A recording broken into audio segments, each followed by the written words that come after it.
1955 में ये अमेरिका से भारत में आया था खरपतवार। उस समय पंडित जवाहरलाल नेहरू की सरकार थी। आज ये समस्या बन चुका है। पंडित जवाहरलाल नेहरू भारत के प्रधानमंत्री का इस घास के साथ संबंध सीधा सीधा है। ये जब पंडित जवाहरलाल नेहरू की सरकार थी, भारत में अमेरिका से एक गेहूँ आया था PL 480।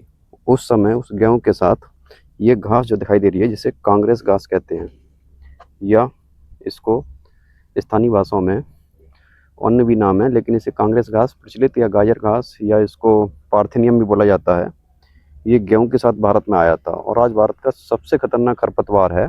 इससे जो बीमारियां होती हैं, श्वास की बीमारी होती है, एलर्जी की बीमारी होती है, और अगर पशु इसको खा लेना तो पशु का 40% तक दूध देना कम हो जाता है। ये देख रहे हो, इसका बहुत ही महीन बीज होता है जो जो उड़ के हवा के द्वारा हमारी सांस के बीच में आ जाता है, श्वास रोग को पैदा करता है। ये उस समय कांग्रेस की सरकार थी, इसलिए इसको कांग्रेस घास के नाम से बोला गया। ये गेहूं के साथ भारत आया था और ये आज भी चर्चा का विषय है कि ये अमेरिका ने जानबूझ के भारत में भेजा था या धोखे से आ गया था भारत में। इसकी अभी तक कोई पुष्टि नहीं हो पाई है। आज इसको भारत से ख़त्म करना बड़ा ही मुश्किल हो गया है। पहले तो ये केवल गेहूं के खेत में दिखाई देती थी, लेकिन आजकल हर जगह, सड़क के किनारे, खाली जगह पे दिखाई देने लगती है।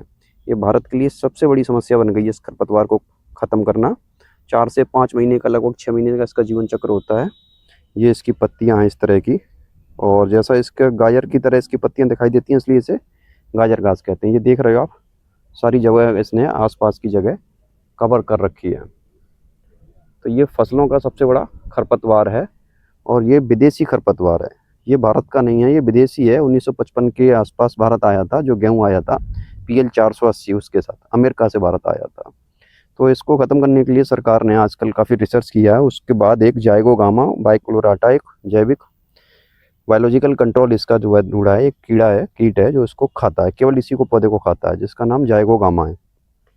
तो इसको जब भी आप देखो तो फूल बनने से पहले ही इसको ख़त्म कर देना चाहिए। अगर ये फूल बन जाए तो इसके एक फूल में हज़ारों की संख्या में, लाखों की संख्या में बीज होते हैं, जो उड़ के हवा के द्वारा एक जगह से दूसरी जगह फैल जाते हैं।